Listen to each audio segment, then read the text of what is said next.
Good morning all of you. Very very good morning. मैं पंकज मौर्य, आप सबका स्वागत है हमारे यूट्यूब चैनल में। आज हम लोग देखेंगे mock drill series 20।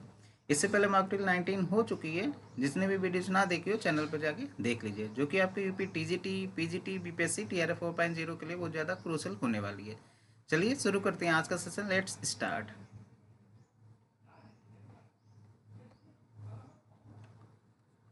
Question number 571।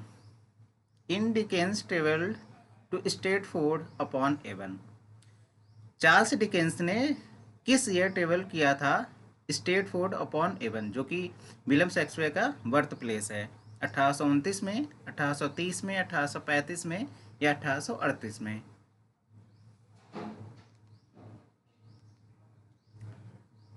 Question number 571 का करेक्ट आंसर बन जाएगा ऑप्शन डी, 1838। 1838 में चार्ल्स डिकेंस ने एक यात्रा की थी स्टेटफोर्ड अपॉन एवन की। In 1838, Charles Dickens traveled to Stratford upon Avon and visited William Shakespeare's birthplace. He later drew on the experience in his novel Nicholas Nickleby. 1838 में Charles Dickens ने यात्रा की थी स्टेटफोर्ड अपॉन एवन की, जो कि birth place है William Shakespeare का, और अपना ये एक्सपीरियंस अपने नॉवल निकोलस निकलवाई में शेयर किया है। तो स्टेटफोर्ड अपॉन एवन जो कि बर्थ प्लेस है, इसका एक्सपीरियंस चार्ल्स डिकेंस ने किस नॉवेल में शेयर किया है? तो आपको याद रखना है कि निकोलस निकलबाई में शेयर किया है। वेरी इंपॉर्टेंट क्वेश्चन है पीजीटी के पॉइंट ऑफ व्यू से। Question number 572। The name in Charles Dickens David Copperfield is Indeed deliberate choice that evokes both murder and stony coldness, aligning with his character's cruel and emotionless nature. Mister Murdstone, Uriah Heep, Micawber या none?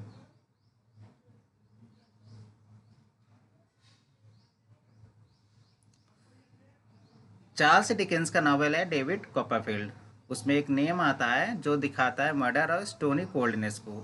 आपको बताना है कौन सा character है।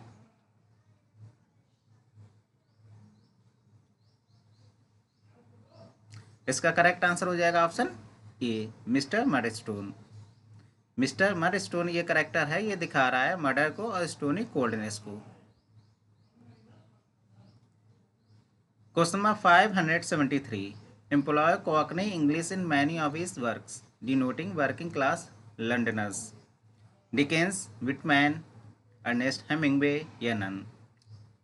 इसमें से कौन से राइटर हैं जिन्होंने अपने वर्क्स में कॉकनी इंग्लिश लैंग्वेज का यूज़ किया है और दर्शाया है वर्किंग क्लास लंडनर्स को? इसका करेक्ट आंसर बन जाएगा option A, Charles Dickens. Charles Dickens ने अपने work the Pickwick papers, Oliver Twist, इसमें दिखाया है कॉकनी डायलेक्ट को। जैसे पिक पिक पेपर्स में करेक्टर आता है सैम वेलर, तो सैम वेलर के माध्यम से कॉकनी इंग्लिश को दिखाया है। ओलिवर ट्विस्ट में आता है फेजिंग और नैन्सी, तो इन करेक्टर के माध्यम से कॉकनी इंग्लिश डायलेक्ट को दिखाया है या वर्किंग क्लास लंडनर्स को दिखाया है इन करेक्टर के माध्यम से। Question number 574। He began work on his final novel, described as a dark and gothic tale, his unfinished novel. इन्होंने अपने वर्क की शुरुआत की है, फाइनल नॉवेल था, उसको डिस्क्राइब किया है डार्क एंड गोथिक टेल के रूप में, जो कि अनफिनिश्ड नॉवेल है उनकी। द मिस्ट्री ऑफ एडविन टूट, a tale of two cities, our mutual friend या नन?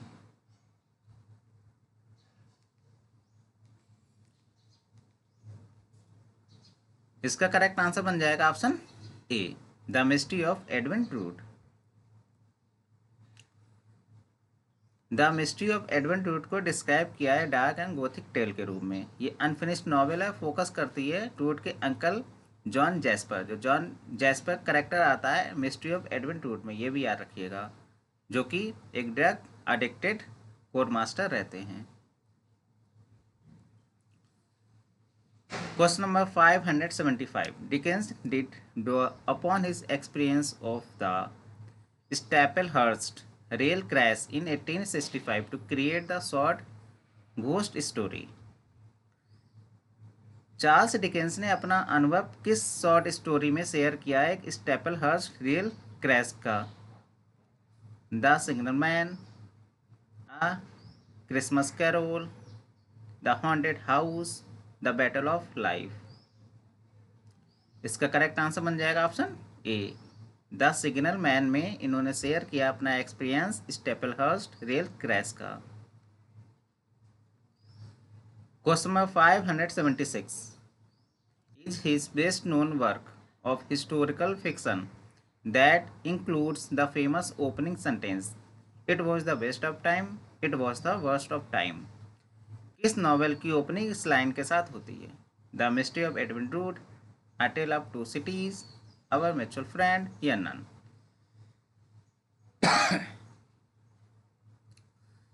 इसका करेक्ट आंसर बन जाएगा option B, a tale of two cities.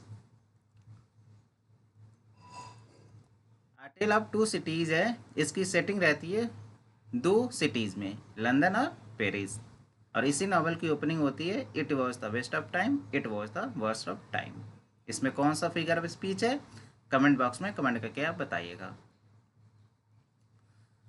Question number 577 themes in include wealth and poverty, love and rejection, the eventual triumph of good over evil. किस novel की theme है ये? Wealth and poverty, love and rejection, eventual triumph of good over evil, mystery of Edwin Drood, a tale of two cities, our mutual friend, great expectations.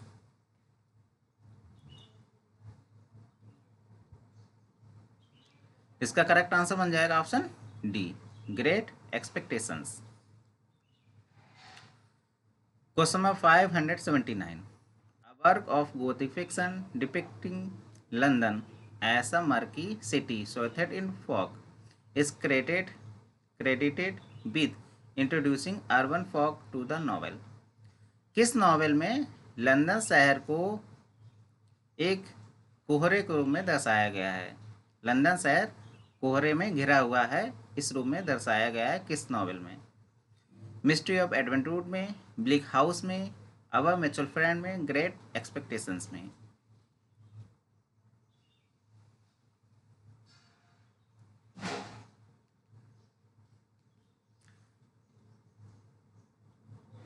इसका correct answer हो जाएगा option B, Bleak house में। Bleak house में London शहर को कोहरे से घिरा हुआ दिखाया गया है। Question number 580 root of David Copperfield, underneath the fiction lay something of the author's life. किसने लिखा है डेविड कॉपरफील्ड को underneath the fiction lay something of the author's life? Whitman, Hemingway, John Forster या नन। इसका correct answer बन जाएगा option C, John Forster ने कहा है डेविड कॉपरफील्ड को underneath the fiction lay something of the author's life.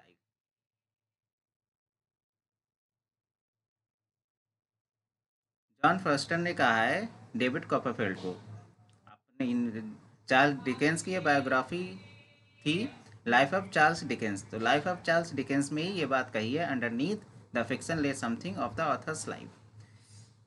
Dickens का ये पर्सनल फेवरेट नॉवेल्स है, कई सारे नॉवेल्स लिखे हैं चार्ल्स डिकेंस का, लेकिन फेवरेट नॉवेल है डेविड कॉपरफील्ड चार्ल्स डिकेंस का।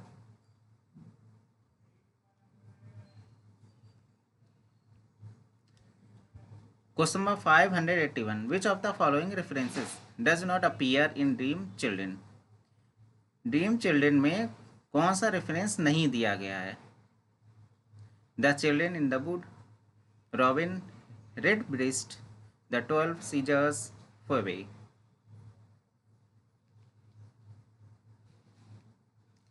इसका करेक्ट आंसर हो जाएगा ऑप्शन डी, फेवे।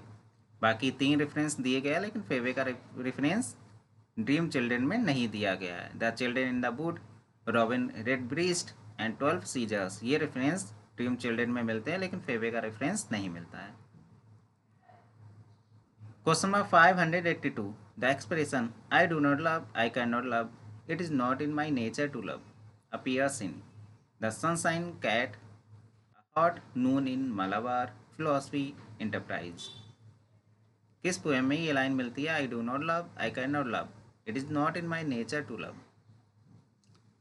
इसका करेक्ट आंसर हो जाएगा option A, the sunshine cat, जो कि कमला दास की है।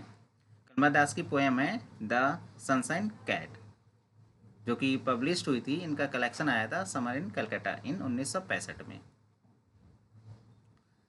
Question number 583, his story requires romance and kings but he thinks only no man, who remark it for William Shakespeare. William Shakespeare के लिए ये रिमार्क किसने दिया है? His story requires romance and king but he thinks only on man, Ben Jonson, Dryden, doctor Samuel Johnson या none.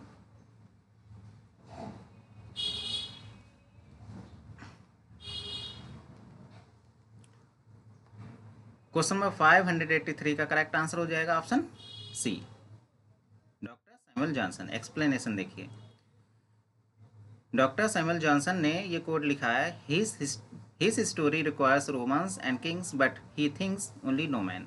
ये refer किया है विलियम शेक्सपियर को। इनका एक वर्क आया था सैमुअल जॉनसन का, प्रीफेस टू शेक्सपियर। इसी वर्क में इन्होंने ये कोड किया है, his story requires romance and kings but he thinks only no man.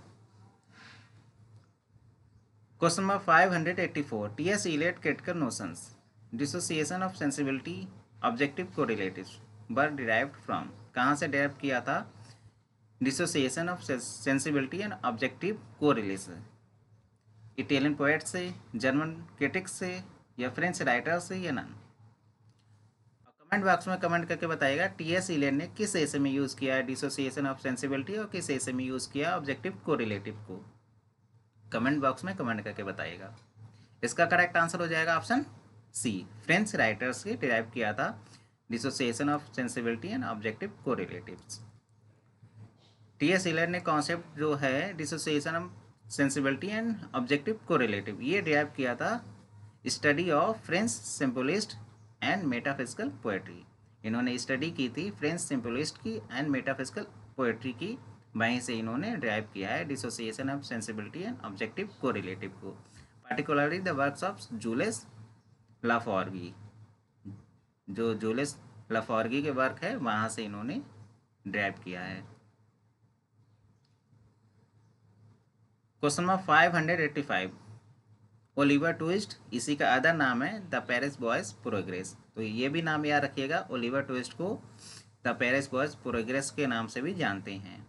Charles Dickens का नॉवेल है। ये किस सीक्वेंस का नॉवेल है? सेकंड, फर्स्ट, थर्ड या fourth?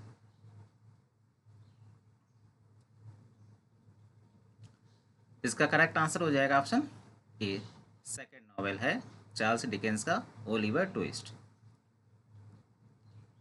Question number 586, Daniel Quilp is the novel primary villain. आपको बताना है कि किस नॉवेल में आता है डैनियल क्विल्प जो कि विलेन रहता है। Old curiosity shop, Christmas carol, Oliver Twist या नन। इसका करेक्ट आंसर बन जाएगा option A, the old curiosity shop में आता है डैनियल क्विल्प जो कि प्राइमरी विलेन रहता है। द ओल्ड क्यूरियोसिटी शॉप ये फोर्थ नॉवेल है चार्ल्स डिकेंस का। Question number 587, the historical novel by Charles Dickens is largely set during the Gordon riots of 1780। 1780 में गॉर्डन दंगे हुए थे, उस टाइम की सेटिंग है इस नॉवेल की। किस नॉवेल की है वो आपको बताना है, Barnaby Rudge, the old curiosity shop, Christmas Carol या ओलिवर ट्विस्ट। किस नॉवेल की सेटिंग है गॉर्डन रियोट्स ऑफ 1780 पर? इसका करेक्ट आंसर हो जाएगा ऑप्शन ए, बर्नाबाई रुट्स, जो कि ये फिफ्थ नॉवेल है चार्ल्स डिकेंस का। Question number 588, the novel by Charles Dickens follow the fortunes of a shipping firm owner who is frustrated by the lack of a son to inherit his business. Barnaby Rudge, old curiosity shop, Oliver Twist, Dombey and Son. किस novel की बात हो रही है जो follow करता है एक शिपिंग फर्म ऑनर को?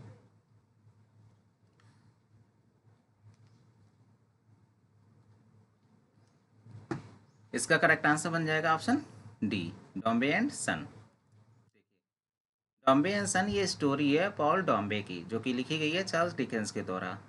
Paul Dombey wealthy and proud shipping firm owner होता है, मालिक होता है, कंज्यूम करता है by the desire for a son. Son की इच्छा रहती है इसको, जो कि कैरी करे, उसके बिजनेस लेगेसी को आगे बढ़ाए। और ये डिजायर दिखा रही है relationship with his daughter Florence and his second wife Edith.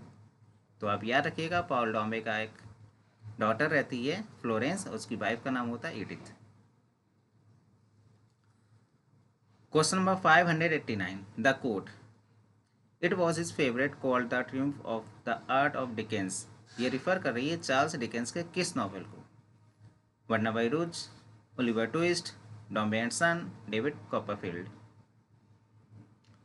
अभी मैंने लास्ट क्वेश्चन में बताया है चार्ल्स डिकेंस का फेवरेट नॉवल था डेविड कॉपरफील्ड, तो इसी को रिफर कर रहा है। करेक्ट आंसर हो जाएगा option D, David Copperfield.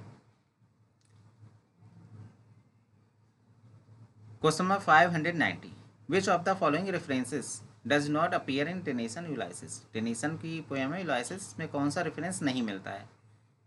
Happy isles, old you, dim sea या आइडिस? कौन सा रेफरेंस नहीं है यूलाइसिस पोएम में?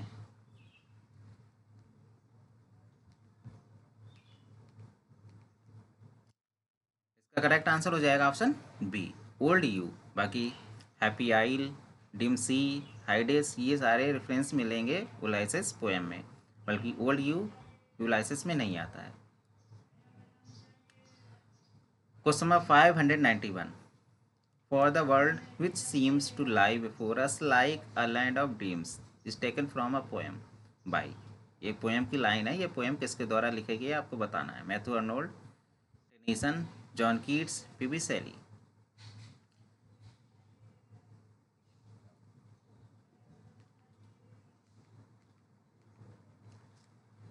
इसका करेक्ट आंसर बन जाएगा ऑप्शन ए, मैथ्यू अर्नोल्ड के द्वारा ये लाइन लिखी गई है। एक्सप्लेनेशन देखिए, मैथ्यू अर्नोल्ड की पोएम है डॉवर बीच, इसी पोएम की ये लाइन है, for the world which seems to lie before us like a land of dreams.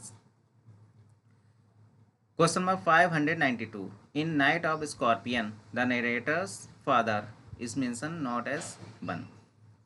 मतलब नाइट ऑफ स्कॉर्पियन पोएम में नरेटर के फादर को किस रूप में मेंशन नहीं किया गया है? Sceptic, rationalist, trying every curse and blessing, analysing karma explicitly. बताना है किस रूप में मेंशन नहीं किया गया है नरेटर के फादर को। इसका करेक्ट आंसर हो जाएगा option D, analysing karma explicitly को मेंशन नहीं किया गया है। बाकी sceptic, rationalist, trying every curse and blessing, इस रूम में नरेटर के फादर को मेंशन किया गया है night of the scorpion poem में।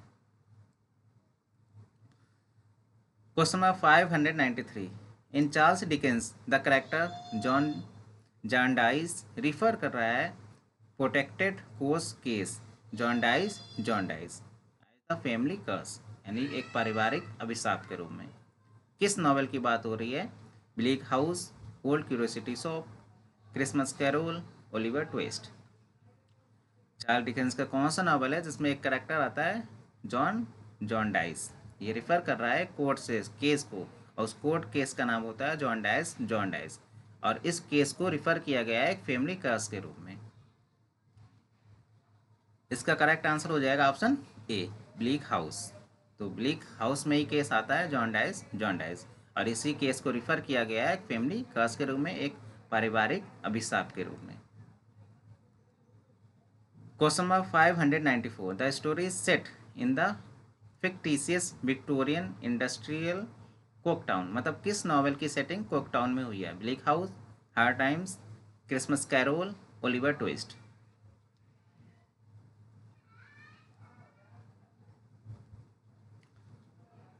इसका करेक्ट आंसर बन जाएगा option A, hard times. Hard times novel है चार्ल्स डिकेंस का, इसकी सेटिंग रखी गई है कोकटाउन में। हार्ड टाइम्स ये 10th नॉवेल है चार्ल्स डिकेंस का, पब्लिश हुआ है 1854 में। Question number 595, Charles Dickens novel critics the British government bureaucratic inefficiency through the fictional circumlocution office. Little Dorrit, Bleak House, Hard Times, Oliver Twist. Charles Dickens के किस novel को जो critics है आलोचना करते हैं ब्रिटिश गवर्नमेंट ब्यूरोक्रेटिक इफिशिएंसी की सर्कमलोकेशन office के माध्यम से आलोचना करते हैं ब्रिटिश गवर्नमेंट ब्यूरोक्रेटिक इनएफिशिएंसी की आलोचना करते हैं किस नॉवेल में? इसका करेक्ट आंसर हो जाएगा ऑप्शन ए, लिटिल लोडेड में। क्वेश्चन नंबर 596, आपको बताना है चार्ल्स डिकेंस के किस नॉवेल की ओपनिंग होती है इस लाइन के साथ। It was the best of time, it was the worst of time, it was the age of wisdom, it was the age of foolishness. Little Dorrit, Bleak house, a tale of two cities या Oliver Twist. इसका correct answer बन जाएगा option C, a tale of two cities. Question number 597, the novel was first published as a serial in Dickens' weekly periodical All the Year Round from 1 December 1860 to August 1861। कौन से novel publish होता है इनके serial Dickens के weekly periodical में all the year round में? Little Dorrit, Bleak house, great expectations या Oliver twist.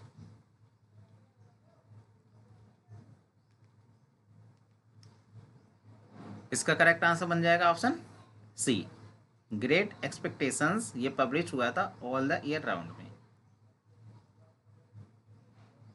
Great expectations ये 13th नॉवेल है चार्ल्स डिकेंस का और ये नॉवेल एक विल्डेंस रोमन है। विल्डेंस रोमन क्या होता है मेरे सिलेक्शन बैच में चाहिए प्ले लिस्ट में, वहाँ पे मिलेगा, वहाँ पे मैंने एक्सप्लेन कर रखा है। ये चार्ल्स डिकेंस का सेकेंड नॉवेल है जो फर्स्ट पर्सन में नरेट किया गया है। दूसरा है डेविड कॉपरफील्ड, मतलब पहला डेविड कॉपरफील्ड है और दूसरा है ग्रेट एक्सपेक्टेशन जो फर्स्ट पर्सन में नरेट किया गया है।